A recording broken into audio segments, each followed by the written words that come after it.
രാജീവ് ഗാന്ധി ഒരു ദുഃഖസ്മരണയായി നമ്മളെല്ലാവരുടെയും മനസ്സുകളിൽ നീറിയിൽ നിൽക്കുകയാണ്.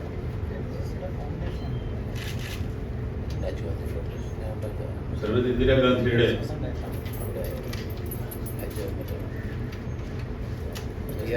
രണ്ട് പുത്രന്മാരും ശ്രീ സഞ്ജയ് ഗാന്ധിയുടെ ആകസ്മികമായ നിര്യാണത്തിന് ശേഷമാണ് രാജീവ് ഗാന്ധി പൊതുരംഗത്തേക്ക് വരാൻ നിർബന്ധിതനായി. 1984 ഒക്ടോബർ മാസം 30 ഇന്ദിരാഗാന്ധി ഭുവനേശ്വറിൽ ഒരു വൻപിച്ച സമ്മേളനത്തിൽ പറഞ്ഞത്, എൻ്റെ അവസാന തുള്ളി ചോരയും ഈ രാജ്യത്തിൻ്റെ അഖണ്ഡതയും ഐക്യവും സംരക്ഷിക്കുന്നതിന് വേണ്ടി ഈ മണ്ണിൽ ചൊരിയുന്നതിന് ഞാൻ തയ്യാറാണ്. എന്നെ പിന്നോട്ട് പിടിച്ചു വലിക്കാൻ ഒരു ശക്തിക്കും കഴിയില്ല, അതിനെ അനുവദിക്കില്ല എന്ന് പറഞ്ഞാൽ സഞ്ജയ് ഗാന്ധിയുടെ നിര്യാണത്തിന് ശേഷം ഇന്ദിരാഗാന്ധിയുടെ അവസാന തുള്ളി ചോര 84 ഒക്ടോബർ 31 91 മെയ് മാസം 21 രണ്ടാം വ്യാമത്തിൽ, രാത്രിയുടെ രണ്ടാം വ്യാമത്തിൽ ശ്രീപെരുമ്പത്തൂരിലാണ് ചൊരിഞ്ഞു വീണത്. അവർ ദീർഘദർശനം ചെയ്ത വിധത്തിൽ ഈ രാജ്യത്തിൻ്റെ ഏകതാനത, അഖണ്ഡത അത് സംരക്ഷിക്കുന്നതിന് വേണ്ടി തന്നെയാണ് രാജീവ് ഗാന്ധി രക്തസാക്ഷിത്വം വഹിച്ചത്. എന്താണ് ഈ അഖണ്ഡത അല്ലെങ്കിൽ യൂണിറ്ററി സിസ്റ്റം എന്നുള്ളതിനെ സംബന്ധിച്ച് ഈ നൂറ്റാണ്ടിൽ ജനിച്ച യുവാക്കൾക്ക്, വിദ്യാർത്ഥികൾക്ക് അത് അറിയണമെന്നില്ല. കേരളപ്പിറവിയോട് ജനിച്ചവരാണ് ഈ വേദിയിലിരിക്കുന്ന ഭുവനേശ്വരത്തിൽ ഞാനും. ഞങ്ങൾക്ക് തോമർ സാർ അതിന് ശേഷമാണ് ജനിച്ചത്, 50. അങ്ങനെ വരുമ്പോൾ കൊച്ചി രാജാവിന്റെ പ്രജകൾ, സാമൂതിരിയുടെ പ്രജകൾ അല്ലെങ്കിൽ ബറോഡ രാജാവിന്റെ പ്രജകൾ എന്ന് ഒരു കാലഘട്ടത്തിൽ പറഞ്ഞു വന്നിരുന്ന കഥകളായി മാത്രമേ ആളുകൾക്ക് അറിയൂ. ഒരു തായ്ലൻഡുകാരനും ഒരു വിയറ്റ്നാം സ്വദേശിയും ഒരു ഇംഗ്ലീഷ് പൗരനും ഒരു സോവിയറ്റ് യൂണിയനിലെ ഏതെങ്കിലും രാജ്യത്തിലെ പൗരനും തമ്മിലുള്ള ബന്ധം മാത്രമാണ് ഒരു പഞ്ചാബിയും ഒരു മലയാളിയും ഒരു പട്ടാണിയൊക്കെ തങ്ങളിൽ 10-100 വർഷങ്ങൾക്ക് മുമ്പ് ഉണ്ടായിരുന്നു. ഈ പാസ്പോർട്ട് സംവിധാനങ്ങളൊന്നും ഒരിടത്തും വരാത്തത് കൊണ്ട് പൗരത്വം എന്ന് ഇന്ന് പറയുന്നത് പോലെ കോടതികൾ പറയുന്ന വിധത്തിൽ പൗരത്വം വിച്ഛേദിക്കപ്പെട്ടിരുന്നില്ല. ഈ രാജ്യത്ത് 10-600 രാജ്യങ്ങൾ ഉണ്ടായിരുന്നു. നമ്മുടെ രാജ്യം, ഈ രാജ്യം എന്നൊന്നും കയറി എല്ലായിടത്തും നമുക്ക് പ്രസംഗിക്കാൻ പറ്റില്ല. ഏത് രാജ്യം എന്നാളുകൾ ചോദിക്കും. ഞാൻ ശ്രീപത്മനാഭന്റെ 10 ചക്രമാണ് എൻ്റെ വരുമാനം എന്ന് അഭിമാനപൂർവ്വം പറഞ്ഞിരുന്ന ആളുകളാണ്. ഇവിടെ നിന്ന് അങ്ങ് കന്യാകുമാരി വരെയുള്ള പഴയ തിരുവിതാംകൂർ നമ്മളൊരു രാജ്യമായി, ഒരു സംസ്ഥാനമല്ല, ഒരു രാഷ്ട്രമായി, സ്വന്തം നാണയമുള്ള, സ്വന്തം കറൻസിയുള്ള ഒരു രാഷ്ട്രമായിരുന്നു തിരുവിതാംകൂർ. നമുക്ക് മറ്റു രാജ്യക്കാരോട് ഇന്ന് നമുക്ക് ശ്രീലങ്കക്കാരോടോ ബംഗ്ലാദേശുകാരോടോ ഉള്ള ബന്ധം മാത്രമാണ് ഏതാണ്ട് പറവൂരിനപ്പുറമുള്ള ആളുകളോട്. നമുക്കൊരു തൊത്തി ഈ നാട്ടുകാർക്ക് കൊച്ചിക്കാരോടും മലബാറുകാരോടും ഇല്ലായിരുന്നു. അവർക്ക് തിരിച്ച് ഇതിനേക്കാളും ശക്തമായ വിചാരങ്ങളാണ് തിരുവിതാംകൂർ സ്വദേശികളുണ്ട്. അപ്പൊ അങ്ങനെ ഒരു രാജ്യത്ത് മലയാളികൾക്ക് അല്ലെങ്കിൽ തമിഴർക്ക്, പഞ്ചാബികൾക്ക് നമ്മൾ ഒരൊറ്റ ജനതയാണ്, ഒരൊറ്റ രാഷ്ട്രമാണ് എന്ന ഒരു സങ്കല്പം ഉണ്ടാക്കി വെച്ച മഹത്തായ ഒരു രാഷ്ട്രീയ പ്രസ്ഥാനം ഇന്ത്യൻ നാഷണൽ കോൺഗ്രസ്. അത് 1-2 ദിവസങ്ങൾ ഉണ്ടാക്കിയത്. ലോകചരിത്രം എന്നെ പോലെ തന്നെ പഠിച്ചിട്ടുള്ളവരാണ് നിങ്ങൾ എല്ലാവരും തന്നെ. ലോകത്തിന്റെ വിവിധ ഭാഗങ്ങളിൽ കോളനികൾ സ്ഥാപിച്ച രാജ്യക്കാർ ഒരു രാജ്യത്തിനെ മറ്റൊരു രാജ്യത്തിനെതിരെ തിരിച്ചുവിട്ട്, ഒരു സംസ്ഥാനത്തെ ജനങ്ങളെ വേറൊരു സംസ്ഥാനത്തിനെതിരെ തിരിച്ചുവിട്ട് സ്വന്തം അധീശത്വം ഉറപ്പിക്കുന്നതിനുവേണ്ടി നടത്തിയ എത്രയോ ഗൂഢങ്ങളും പ്രത്യക്ഷങ്ങളുമായ നീക്കങ്ങളുടെ ഫലമായിട്ടാണ് ഭൂപടത്തിൽ കൊച്ചു കൊച്ചു രാജ്യങ്ങൾ, ചെറിയ ചെറിയ രാജ്യങ്ങൾ ഉണ്ടായി വന്നത്. അതിൽ ഏറ്റവും വലിയ വില്ലന്മാർ അല്ലെങ്കിൽ ആശാന്മാർ ബ്രിട്ടീഷുകാരായിരുന്നു.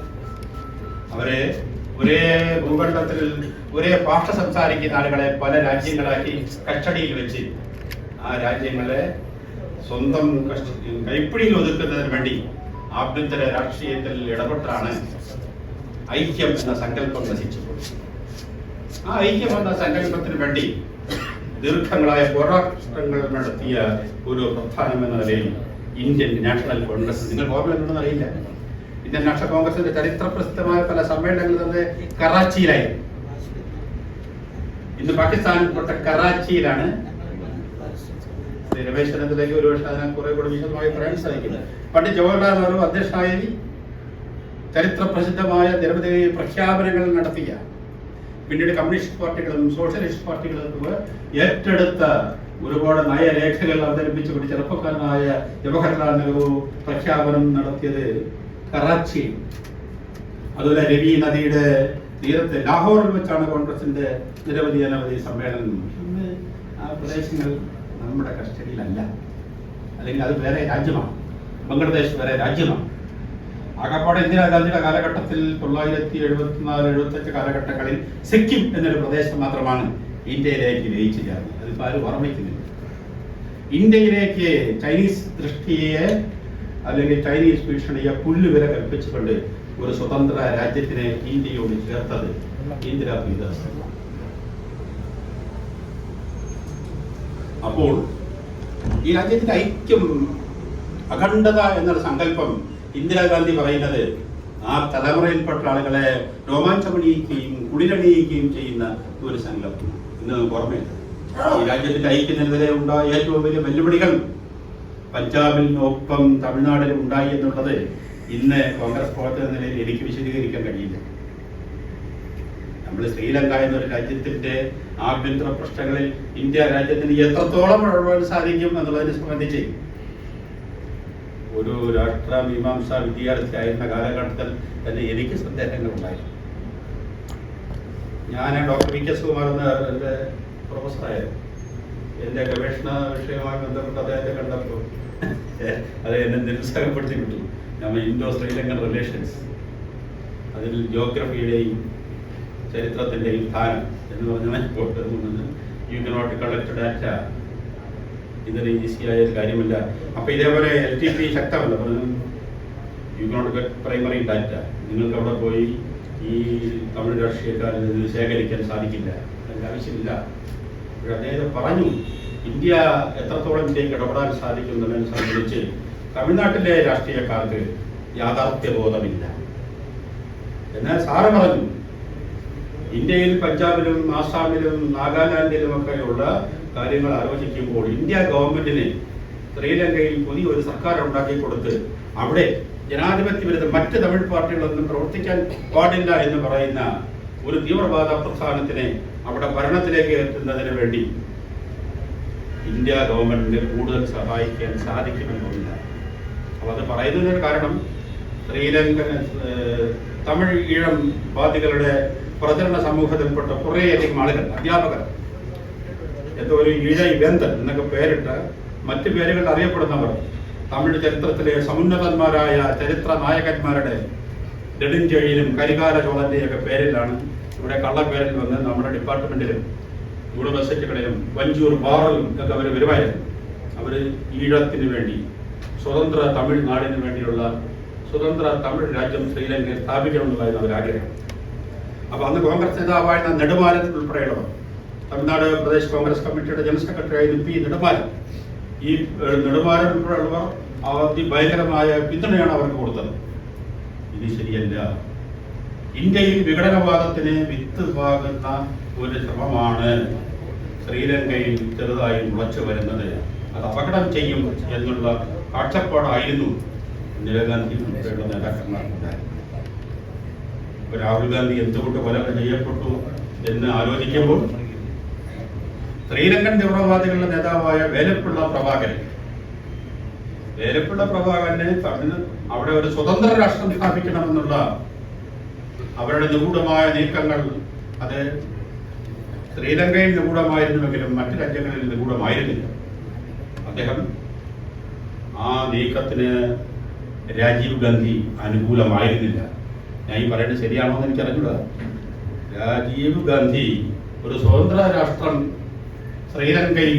ശ്രീലങ്കയുടെ പരമാധികാരത്തിന് മാറി നിന്നുകൊണ്ട് തമിഴർക്ക് മാത്രമായി ഒരു തമിഴ് ഈഴം സ്ഥാപിക്കണമെന്നുള്ള ആ മോഹത്തിനോട് രാജീവ് ഗാന്ധി പ്രതികരിച്ചില്ല. അതെന്തുകൊണ്ട് പ്രതികരിച്ചില്ല എന്നുള്ളത് ഇന്ത്യയിൽ നാളെ പഞ്ചാബും ആസാമും തമിഴ്നാട് തന്നെ വേർപെട്ടു പോകുന്ന ഒരു സാഹചര്യം ഇല്ലാതാക്കുന്നതിന് വേണ്ടിയാണ് രാജീവ് ഗാന്ധി ആ നീക്കത്തിനെ പിന്താങ്ങാതിരുന്നത് എന്നാണ് ഞാൻ മനസ്സിലാക്കുന്നത്.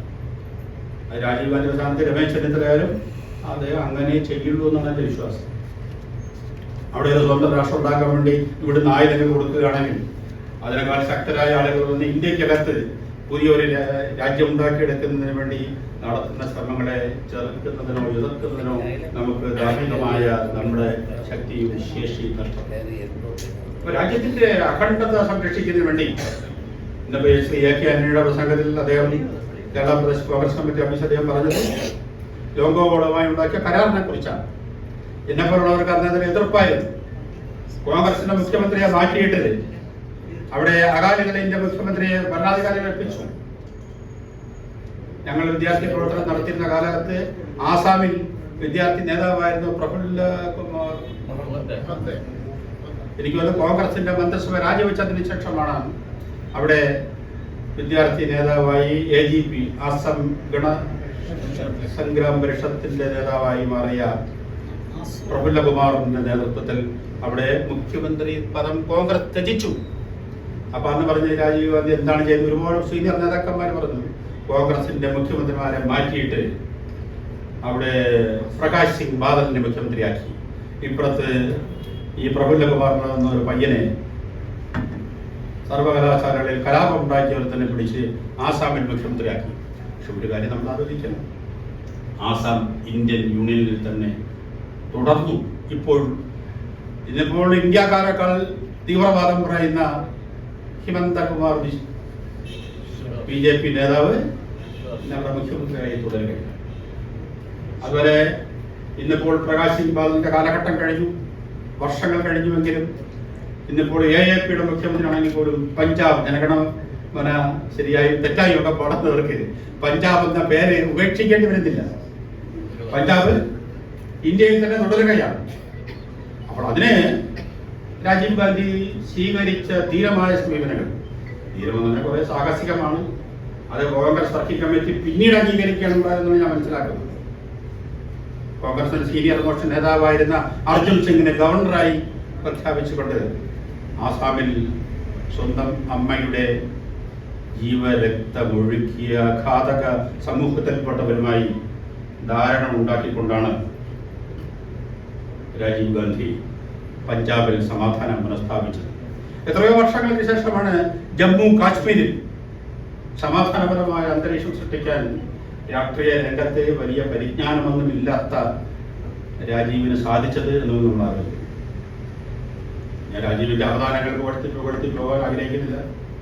അദ്ദേഹത്തിനെ കുറിച്ച് നന്നായി പഠിച്ചിട്ടുള്ള ഡോക്ടർ ഗോപകുമാറുണ്ട്.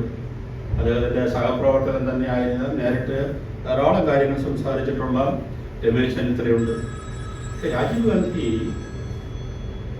ആകാശ സീമകളിൽ അത്യുന്നതങ്ങളിൽ അക്ഷരാർത്ഥത്തിൽ തന്നെ ഒരു പൈലറ്റ് നമ്മൾ കാണുന്ന ആകാശങ്ങൾക്ക് എത്രയോ അതിൻ്റെ മനോഹാരിതയും അതിൻ്റെ വിപുല വിശാലതയും ഒക്കെ തന്നെ അനുഭവത്തിൽ അറിയുന്ന ഒരാളാണ് പൈലറ്റ്. അവിടെ നിന്ന് താഴേക്ക് ഇറങ്ങി വന്ന് ഈ രാഷ്ട്രീയ രംഗത്തേക്ക് ഇറങ്ങി വന്ന് ഇത്ര ദുഃഖകരമായ ഒരു പര്യവസ്ഥാനത്തിലേക്ക് അവസാനിക്കേണ്ടിയിരുന്ന ഒരാളോ ആണോ എന്നുള്ളത് ആ കാലഘട്ടത്തിൽ ജീവിച്ചിരുന്ന വിവിധ പാർട്ടികളിൽപ്പെട്ട മനുഷ്യരുടെ മനസ്സുകളിൽ ഒരു നീർനിന്ന വിഷാദമായി ഉണ്ടായിരുന്നു എന്നുള്ളതാണ് സത്യം. അനുസ്മരണ സമ്മേളനങ്ങൾ സംഘടിപ്പിക്കുന്നതിന് ഔപചാരികമായിട്ടാണ് അദ്ദേഹം ഒരു അഭിനന്ദനം തന്നതെന്നാലും അത് നമ്മുടെ ഒരു ചുമതലയാണ്. ഇവിടെ പ്രസംഗത്തിൽ നിങ്ങൾ മനസ്സിലാക്കിയതുപോലെ ഇന്ത്യൻ യുവശക്തിക്ക് കാര്യമായ അംഗീകാരം നൽകിയ ഒരു ഭരണാധികാരിയായിരുന്നു അദ്ദേഹം. 18 വയസ്സിൽ വോട്ടവകാശം നൽകാൻ അതിന് തീരുമാനമെടുത്തു. ധാരാളം പുതിയ ആളുകളെ, ശ്രീ രമേശ് ചെന്നിത്തല ഉൾപ്പെടെ ധാരാളം പുതിയ ആളുകളെ പൊതുരംഗത്തേക്ക് അവസരങ്ങൾ നൽകി കൊണ്ടുവരികയും ഇന്ത്യൻ രാഷ്ട്രീയം ശുദ്ധീകരിക്കുന്നതിന് വേണ്ടി RP ആക്ടിൽ, റെപ്രസെന്റേഷൻ ഓഫ് പീപ്പിൾസ് ആക്ടിൽ കാര്യമായ ഒരു ഭേദഗതി വരുത്തി കൂറുമാറ്റ രാഷ്ട്രീയത്തിന്റെ അപമാനത്തിൽ നിന്ന് നമ്മെ രക്ഷപ്പെടുത്താൻ വേണ്ടി യത്നിക്കുകയും ചെയ്ത അപൂർവം രാഷ്ട്രീയക്കാരിൽ ഒരാളാണ്. മനത് എനിക്ക് അവരെ പിടിക്കാൻ പറ്റുമെങ്കിൽ ഇനിയിപ്പോ ഈ നിയമം വേണ്ട എന്ന് വെക്കുന്ന ആ മനോഭാവം അത് എടുത്തില്ല. 414 സീറ്റുകൾ. ഇപ്പൊ ചില ആളുകൾ സ്വപ്നം കാണുന്ന പോലെ അല്ല. അന്ന് പഞ്ചാബും ജമ്മു കാശ്മീരും വടക്ക് കിഴക്കൻ 1-2 സംസ്ഥാനങ്ങൾ ഉൾപ്പെടെ 3 സംസ്ഥാനങ്ങളിൽ തെരഞ്ഞെടുപ്പ് നടന്നില്ല. 520ഓളം സീറ്റുകളിൽ മത്സരം നടന്നതിൽ 414 415 സീറ്റുകൾ വാങ്ങിയാണ് രാഹുൽ ഗാന്ധി വൻപിച്ച ഭൂരിപക്ഷത്തോടുകൂടി അധികാരത്തിലേക്ക് വരുന്നത്. അദ്ദേഹമാണ് ആയാറാം സിദ്ധാന്തത്തിന് അവസാനം കുറിച്ചത്. പക്ഷേ കഴുത്തിന് മുകളിൽ വെള്ളം വന്നാൽ അതിന്റെ മുകളിൽ ഒരു വള്ളം എടുത്തിട്ട് അതിൽ കയറി നിൽക്കുന്ന അവസരവാദികളായ രാഷ്ട്രീയക്കാർ ഈ അയോഗ്യതാ നിയമത്തിൽ വെള്ളം ചേർത്ത് നമ്മൾ ആരും പ്രതീക്ഷിക്കാത്ത സാധ്യതകൾ കണ്ടെത്തി ഇപ്പോഴും കൂറുമാറ്റം നടക്കുന്നു. ഏറ്റവും ഒടുവിലത്തെ ഉദാഹരണമാണ് നമ്മുടെ ദിനേശ് കുംഭാരി. അദ്ദേഹം ഇന്ത്യയിൽ തെരഞ്ഞെടുപ്പിന്റെ പടിവാതിക്കൽ നിൽക്കുമ്പോൾ ആദ്യഘട്ട തെരഞ്ഞെടുപ്പിന് ഏതാനും ദിവസം മുമ്പ് നമ്മൾ കേട്ട ഞെട്ടിപ്പിക്കുന്ന വാർത്ത കോൺഗ്രസിന്റെ സ്ഥാനാർത്ഥി കൂറുമാറി എന്നുള്ളതാണ്. ഞാനിത് പറയുന്നത് ഞാൻ ഉപസംഹാരത്തിന് എനിക്ക് കിട്ടിയ അവകാശം ഉപയോഗപ്പെടുന്നതല്ല. ശ്രീ രമേശ് ചെന്നിത്തല പോലെ ഉൾപ്പെടെയുള്ള നേതാക്കന്മാർ, ശ്രീ സി ദിവാകരനും സമയം വൈകി എന്ന് ഞാൻ കരുതുന്നില്ല.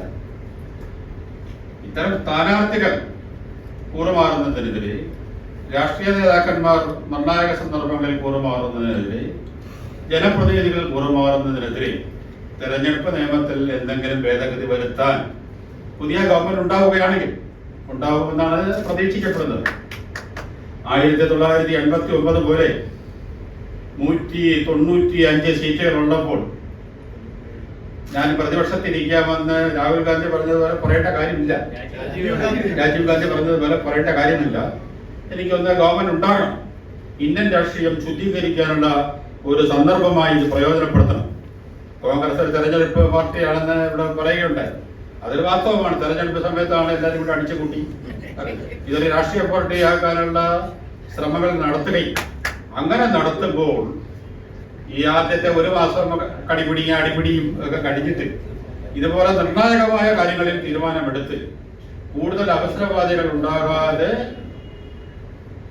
ജനാധിപത്യം കുറെ കൂടി തിളക്കമുള്ളതാക്കി മാറ്റാനുള്ള ശ്രമങ്ങൾ രാജീവ് ഗാന്ധിയുടെ സ്മരണയ്ക്ക് അതൊരു അർഹമായ ഒരു ആദരവായി അത് മാറ്റാനുള്ള ശ്രമങ്ങൾ കോൺഗ്രസിന്റെ ഭാഗത്തു നിന്നുണ്ടാകും ഞാൻ പ്രതീക്ഷിക്കുന്നു. ശ്രീ സി ദിവാകരൻ നമ്മുടെ ജ്യേഷ്ഠ സഹോദരനാണ്. ശ്രീ സി ദിവാകരൻ അഖില ഇന്ത്യ ട്രേഡ് യൂണിയൻ കോൺഗ്രസിന്റെ വളരെ പ്രശസ്തനായ ഒരു നേതാവായി അദ്ദേഹം പ്രവർത്തിക്കുകയാണ്. അദ്ദേഹം മന്ത്രിയും കൂടി ആയിപ്പോയി എന്ന് പറഞ്ഞാൽ മന്ത്രി ആകുമ്പോൾ അതിന്റെ പരിമിതികൾ നിങ്ങൾ ഈ ഇരിക്കുന്ന ആളുകളൊക്കെ പറഞ്ഞുവിടും. മന്ത്രിക്ക് തോന്നണമെന്ന് ചെയ്യാൻ പറ്റും. മന്ത്രിക്ക് പാർട്ടി ഒരുക്കുന്ന ഒരു 10 വ്യൂഹമുണ്ട്. പിന്നെ പേഴ്സണൽ സ്റ്റാഫ് ഉണ്ടാക്കുന്ന വേറൊരു വ്യൂഹമുണ്ട്. പത്രക്കാരുണ്ടാക്കുന്ന ഒരു വ്യൂഹമുണ്ട്. ഇതിനിടയിൽ ഇല്ലെങ്കിൽ ഒന്ന് പരിക്ക് പറ്റാതെ രക്ഷപ്പെടുന്ന ആളുകൾ വളരെ അപൂർവമാണ്. അപ്പൊ അദ്ദേഹം മന്ത്രി ആവുന്നതിന് മുമ്പും അദ്ദേഹത്തിന് തേജസ് എന്ന ഒരു വലിയ പൊതുപ്രവർത്തന പാരമ്പര്യമുണ്ട്. അദ്ദേഹം പറഞ്ഞ പല കാര്യങ്ങളും അദ്ദേഹം ചില കാര്യങ്ങൾ മറന്നുകൊണ്ടാണ് പറഞ്ഞത്. അദ്ദേഹം ഓർമ്മിക്കുന്നുണ്ടാകുന്ന എസ്.എ. ഡാംഗെ എന്ന മഹാനായ ഒരു നേതാവ് ഉണ്ടായി. അദ്ദേഹം കോൺഗ്രസിനെ കുറിച്ച് നല്ല വാക്ക് പറഞ്ഞപ്പോൾ ഞാനും കമ്മ്യൂണിസ്റ്റ് പാർട്ടിയെ കുറിച്ച് നല്ല വാക്ക് പറയുന്നുള്ളതല്ല. അച്യുത് മേനോനെ പോലെ, എം.എൻ. ഗോവിന്ദൻ നായരെ പോലെ, ടി.വി. തോമസിനെ പോലെ, ബൽറാമിനെ പോലെ എത്ര അതിപ്രഗത്ഭന്മാരായ ഒരു ഗാന്ധിയൻ പശ്ചാത്തലത്തിൽ കൂടി വളർന്നു വന്ന കമ്മ്യൂണിസ്റ്റ് പാർട്ടി നേതാക്കന്മാർ, അവരും ഈ കാലഘട്ടത്തിലെ കമ്മ്യൂണിസ്റ്റ് നേതാക്കന്മാർ തമ്മിൽ ആജ ഗജാന്തരമുണ്ട്. ഇപ്പോൾ അവരെ വെറും പാർട്ടിക്കാരാണ്, അല്ലെങ്കിൽ പാർട്ടി തൊഴിലാളികൾ ആ കിരടയിൽ വളർന്നു വന്ന് അവർ ഉയർന്നു. പക്ഷെ അങ്ങനെയല്ല. വളരെ അതിസമ്പന്നമായ ഒരു ജീവിത പശ്ചാത്തലത്തിൽ നിന്ന് അതീവ ദരിദ്രരായി ജീവിച്ചു വന്ന ആളുകൾ പാർട്ടി വളർന്നപ്പോൾ അവർ പരസ്പരം അമേരിക്കൻ ചാരന്മാരായി ആക്ഷേപിക്കുകയുണ്ടായി. ഞാൻ ഓർമ്മിക്കുന്ന 6 ബാലകൃഷ്ണപിള്ള നടത്തിയ ഒരു പ്രസംഗമാണ്. പ്രശസ്തനായ ഒരു നേതാവ് അത് ഡാങ്കയെ കുറിച്ചാണോ എന്ന് എനിക്ക് അറിഞ്ഞൂടെ. അമേരിക്കൻ ചാരനെന്നാണ് ഇവിടെ കുറെ ഇടതുപക്ഷക്കാർ പറഞ്ഞു പറഞ്ഞത്. ആകപ്പാടെ 3 ദോശയും വെറും ചമ്മന്തി മാത്രം കഴിച്ച് ബസ് സ്റ്റാൻഡിൽ കയറി വന്ന് എന്നെ കാത്തു നിന്ന് ബസ്സിൽ കയറി പോകുന്ന ഇയാളെ പോലുള്ളവരൊക്കെ ചാരന്മാരെന്ന് പറഞ്ഞാൽ, ഞാൻ ജെയിംസ് ബോണ്ട് സിനിമ കണ്ട് ചാരന്മാരെ ഞാൻ പഠിച്ചിട്ടുള്ളത്. ഇയാളെയൊക്കെ അമേരിക്കൻ ചാരന്മാർ, അമേരിക്ക എന്ന രാജ്യത്തിന് ആളുകൾ തുപ്പില്ല. അപ്പൊ ഇതൊന്നും ഈ പാവപ്പെട്ട കമ്മ്യൂണിസ്റ്റുകാരെ ചാരന്മാരെന്ന് പറഞ്ഞാൽ അതിലെ വായ പുഴുത്തു പോകുന്നൊക്കെ പ്രശ്നം ബാലകൃഷ്ണനുള്ള ഒരു പ്രസംഗം നടത്തിയതാണ് ഞാൻ ഓർമ്മിക്കുന്നത്. അപ്പൊ ഇന്ത്യ രാജ്യത്ത് വരാൻ പോകുന്ന രാഷ്ട്രീയ പരിണാമങ്ങളെ കുറിച്ച്, ആവൽക്കരമായ പരിവർത്തനങ്ങളെ കുറിച്ച് ആദ്യമായി വിരൽ ചൂണ്ടിയ ആള് ശ്രീപദ് അമൃത് ഡാംഗെ എന്ന എസ് എ ഡാംഗെയാണ്. അപ്പോൾ എസ് എ ഡാംഗെ തൂക്കിയെടുത്ത് പുറത്തു വന്നു. ഒരു കാലഘട്ടത്തിൽ അദ്ദേഹം ഇടത് കമ്മ്യൂണിസ്റ്റുകാർ മുഴുവൻ അദ്ദേഹത്തെ അമേരിക്കൻ ചാരനാക്കി.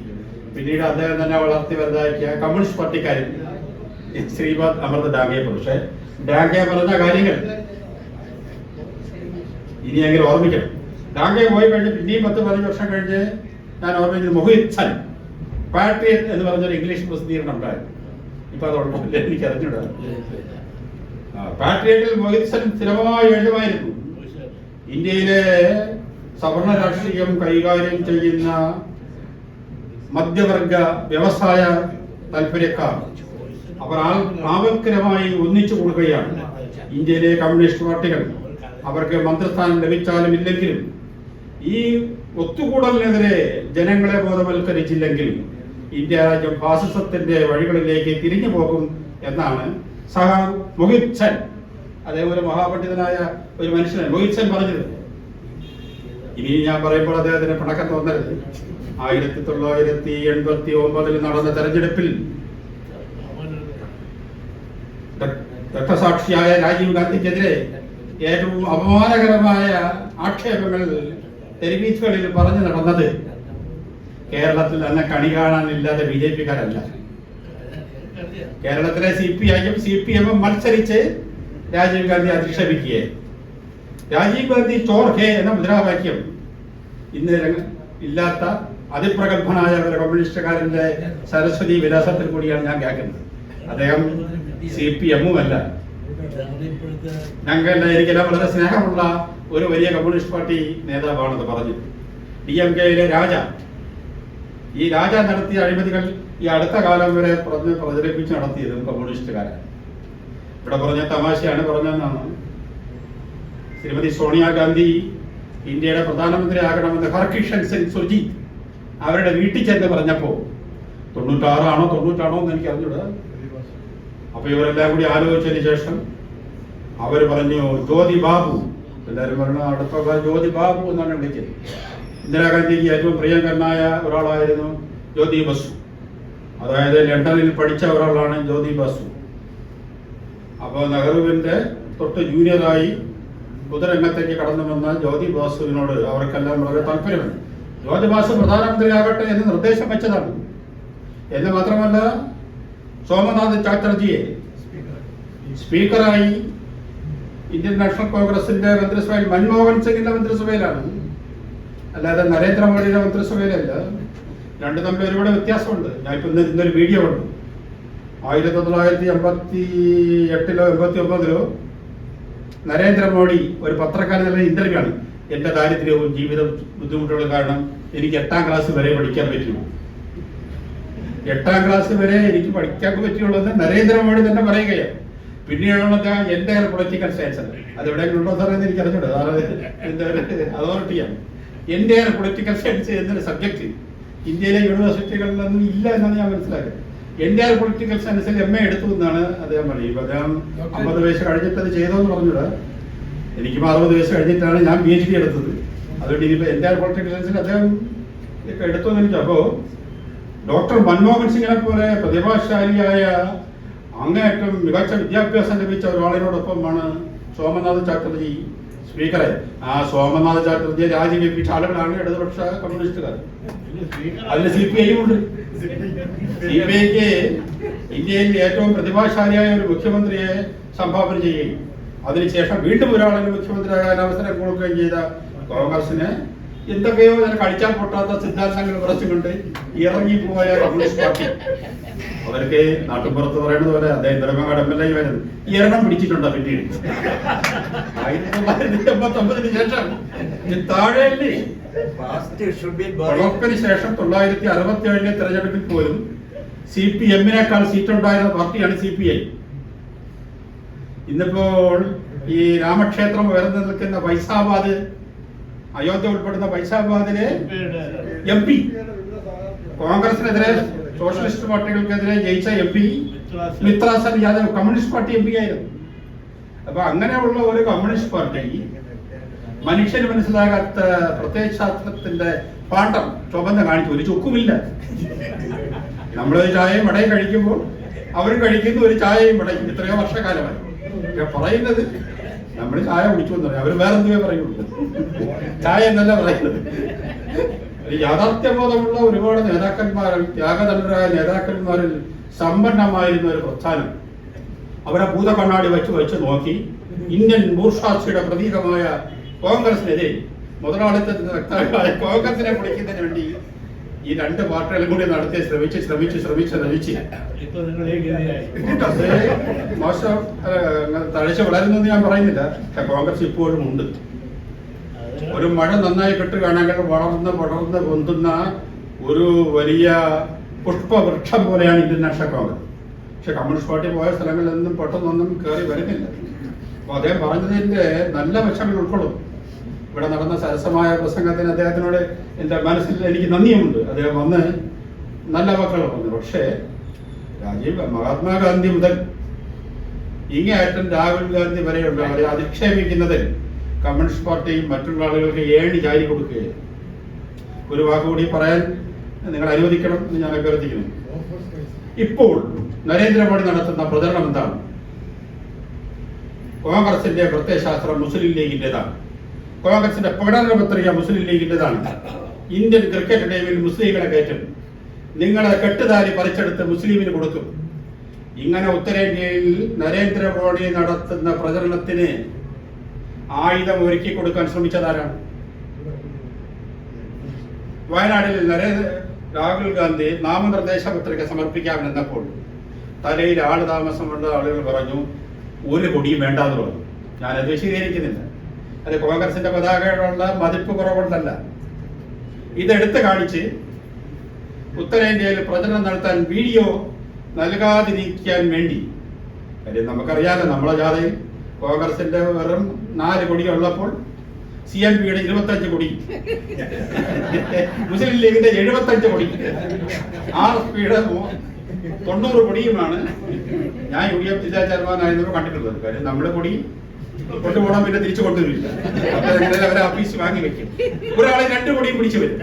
അപ്പൊ മുസ്ലിം ലീഗിന്റെ 5000 കൊടി, കോൺഗ്രസിന്റെ ഒരു 100 കൊടിയുമായി ഒരു ജാഥ വെക്കട്ട എന്നുള്ളത് കൊണ്ടാണ് അത് വേണ്ടാന്നത്. അതിനെ ആക്ഷേപിച്ചവരാരൊക്കെയാണ്? സഖാവ് പിണറായി വിജയൻ മാത്രമല്ല, ദേശീയ നേതാവ് എന്നറിയപ്പെടുന്ന മറ്റൊരു സമുന്നതയായ കമ്മ്യൂണിസ്റ്റ് നേതാവ്. 4.5 ലക്ഷം വോട്ടിന് രാഹുൽ ഗാന്ധി ജയിച്ച സിറ്റിംഗ് സീറ്റിൽ നിന്ന് മാറിക്കിടക്കണമെന്ന് പറയാനുള്ള മര്യാദകേട് കാണിച്ച രാഷ്ട്രീയ പ്രസ്ഥാനം. എനിക്ക് നാണക്കേട് തോന്നുന്നു സഖാവ് എസ് എ ഡാംഗയുടെയും അച്യുതമേനന്റെയും രാഷ്ട്രീയ പ്രസ്ഥാനത്തിലെ ആനി രാജയാണ് രാഹുൽ ഗാന്ധിയെ മത്സരിക്കാൻ വേണ്ടി നരേന്ദ്രമോദി പറഞ്ഞു വിട്ടത്. ഞാൻ അങ്ങനെ പറയുള്ളൂ, എനിക്ക് അങ്ങനെ പറയാൻ. കാര്യം രാഹുൽ ഗാന്ധി മാറിക്കിടക്കണമെന്ന് ബിനോയ് വിശ്വത്തിന് പറയാമെങ്കിൽ ഈ ആനി രാജ എന്ന് പറയുന്ന ഈ സ്ത്രീക്ക് അവരുടെ ഭർത്താവ് അഖിലേന്ത്യാ സെക്രട്ടറി ആയിരിക്കുന്ന രാജയുടെ സംസ്ഥാനത്ത് 2 സിറ്റിംഗ് സീറ്റുണ്ട് CPI. അവിടെ ഒന്നും മത്സരിക്കാതെ 4.5 ലക്ഷം വോട്ടിന് വിജയിച്ച രാഹുൽ ഗാന്ധി മാറിക്കിടക്കണമെന്ന് പറയുകയും പച്ചപ്പതാക എന്തുകൊണ്ട് കാണിച്ചില്ല എന്ന് നരേന്ദ്രമോദിക്ക് വേണ്ടി അവരുടെ പ്രചരണത്തിന്റെ മാതൃകകൾ തുറന്നു കൊടുക്കുകയും ചെയ്തു എന്നുള്ളത് നമ്മൾ നിഷേധിക്കേണ്ട കാര്യമില്ല. കഴിഞ്ഞ വർഷം അമേരിക്കയിൽ നടന്നത് റവന്യൂ അധികൃതരുടെ എല്ലാ ഒത്താശയോടും കൂടി രാഹുൽ ഗാന്ധിയെ പരാജയപ്പെടുത്തുന്നതിന് വേണ്ടി കോടിക്കണക്കിന് രൂപ ചെലവിട്ടുകൊണ്ട് എല്ലാ രാഷ്ട്രീയ പ്രസ്ഥാനങ്ങളെയും നേതാക്കന്മാരെയും മുഴുവൻ വിലക്കെടുത്തുകൊണ്ട് വൻപിച്ച ഒരു അട്ടിമറിയായിരുന്ന അമേഠിയിൽ കഴിഞ്ഞ തവണ നടത്തി. ഇത്തവണയും അമേഠിയിൽ രാഹുൽ ഗാന്ധി മത്സരിക്കുകയാണെങ്കിൽ കോൺഗ്രസ് ഒഴിച്ചുള്ള എല്ലാ രാഷ്ട്രീയ പാർട്ടി നേതാക്കന്മാരെയും പ്രാദേശിക നേതാക്കന്മാരെയും കൈപ്പിടിയിൽ ഒതുക്കിക്കൊണ്ടുള്ള ഒരു ഭരണമാണ് സ്മൃതി ഇറാനി അവിടെ നടത്തിയത്. അപ്പൊ ഇത്തവണ അതിന് അവിടെ പോയി അപ്പൊ പറഞ്ഞ കൂട്ടത്തിൽ ഞാൻ അതിനൊന്ന് പ്രതികരിച്ച് ചെയ്യുന്നുണ്ട്. ഇന്ത്യയിലെ കമ്മ്യൂണിസ്റ്റ് പ്രസ്ഥാനത്തിന്റെ എപ്പോഴും അവരുടെ ഒരു പിൻബലം ഇന്ത്യൻ നാഷണൽ കോൺഗ്രസിന്റെ സമ്മേളനങ്ങൾ കഴിഞ്ഞ് ആ സമ്മേളനം 12 AITUC സമ്മേളനം നടന്നത് ഞാൻ വായിച്ചിട്ടുണ്ട്. അഖിലേന്ത്യാ കോൺഗ്രസ് കമ്മിറ്റി മെമ്പർമാരിൽ ഏതാണ്ട് 10-20 പേർ CPI മെമ്പർമാരുമായിരുന്നു. ഇനി നമുക്ക് അത്തരത്തിലുള്ള സാഹചര്യങ്ങൾ ഉണ്ടാക്കാൻ സാധിക്കും. ഞാൻ എന്റെ അവസാനിക്കാൻ ശ്രീ മോഹൻകുമാറിനെ പ്രത്യേകം ഞാൻ അഭിനന്ദിക്കുക. ഇത് രാജീവ് ഗാന്ധിയുടെ രക്തസാക്ഷിത്വവുമായി ബന്ധപ്പെട്ട് തിരുവനന്തപുരത്ത് നടക്കുന്ന ഏക പരിപാടിയാണ്.